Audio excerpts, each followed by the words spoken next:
Hello everyone. This is to introduce you to our ongoing project, which is working on a staple plant where we are want to make some chemicals which can be used in our education system.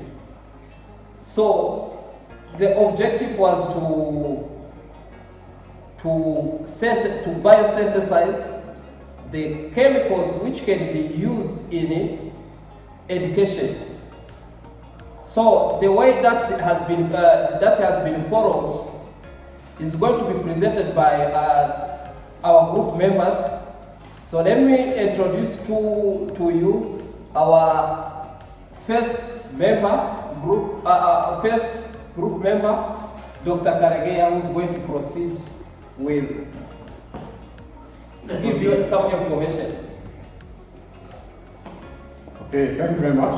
This is Dr. Karegeya, an investigator within this project. So I'd like to present to you different staple plants which we have used. So here you see now we have the sweet potato flower, we have the cassava flower, and we have the maize flower. So those flowers are not the normal ones. We have prepared them by using different indigenous skills which were used by our ancestors to produce various beers which can be later distilled to get the ethanol, bioethanol.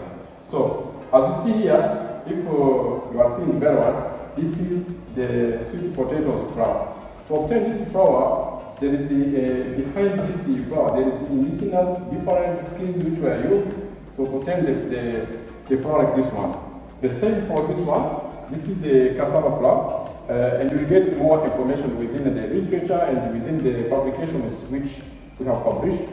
And you see now this is the maize flour, and this one also is the one which is treated to get the flour which can be later producing the beer, so what we call maize-based beer, or cassava-based beer, or sweet potatoes-based beer.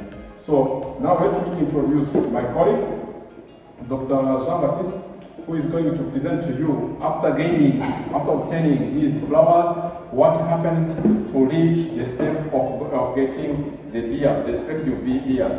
Thank you very much. Welcome, Dr. Baptiste.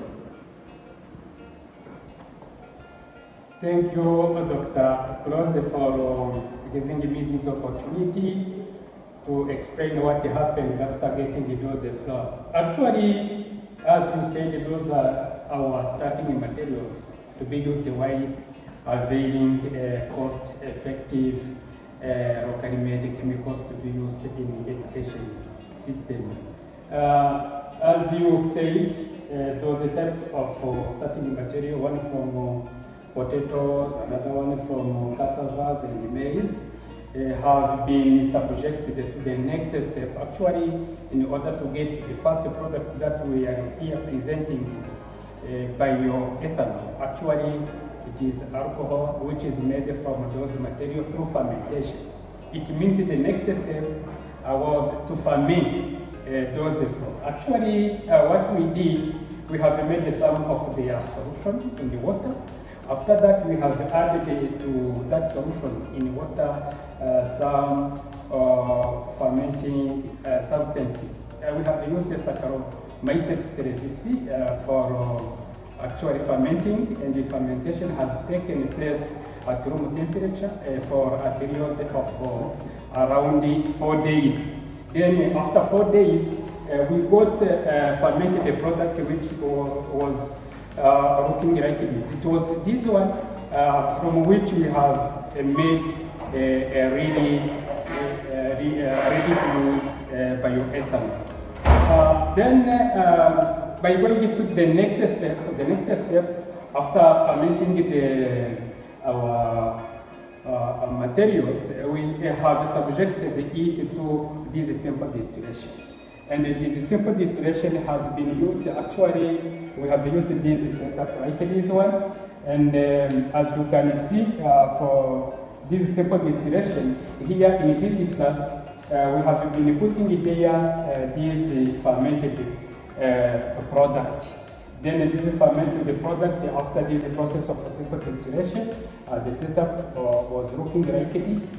This is the new one. Actually, what happened, the product is passing through this condenser, and we are collecting it here to this flask. And then what we have observed during this step is that this the product which is made from the first step was not burning. It means it was containing a high amount of water. That's why the next step was to do a kind of rate distillation in such a way that we are getting the product which can burn, which is having a higher concentration, even ready to be used for other experimental activities. Let me welcome Dr. Emmanuel Gakuba to come here to present to you what happened after doing try to explain to us how we have done this kind of distillation. You are welcome, sir. Thank you.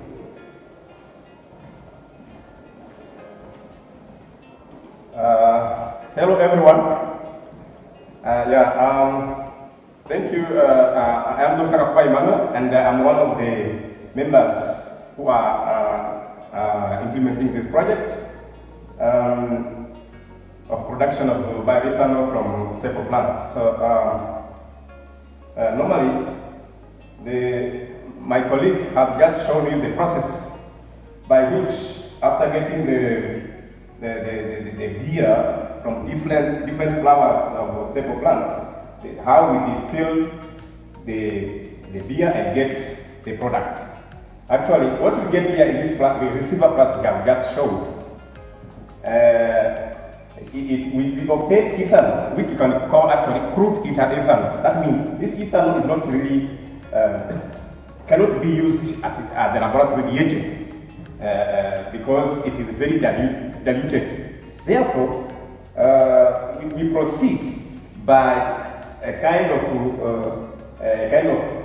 maybe a concentration. We want to concentrate it and get it to the state that to the level that can be used in the laboratory. Therefore, we take the crude bioethanol and we do what we call a raw distillation. That means we do a second distillation, which after which we end up by having concentrated bioethanol. For example, after this stage, you can see we have obtained bioethanol from sweet potato. As you can see, this is actually purified or concentrated bioethanol, and this can be used in the laboratory as a reagent. For example, in organic chemistry, there are many reactions which requires the use of ethanol. This is one of them that was produced from sweet potato, as you can see. Of course, we do the same process to raw distill. Also, bioethanol, the crude bioethanol from the distillation, the previous distillation. And we got, for example, this cassava bioethanol, as you can see. This one was also produced through raw distillation. It is actually concentrated, as you can see. You can use it in a different reaction in organic chemistry. We also continued and made the same steps to produce maize bioethanol. This maize bioethanol is also ready to be used as a reagent, a laboratory reagent. Ladies and gentlemen, thank you for listening. This is just what we want you to know what we are doing. Otherwise, we are doing so many things apart from sweet potato, cassava, and maize as a staple plant. There are other plants we are using, but this will be presented in the subsequent video. Thank you so much. Bye bye.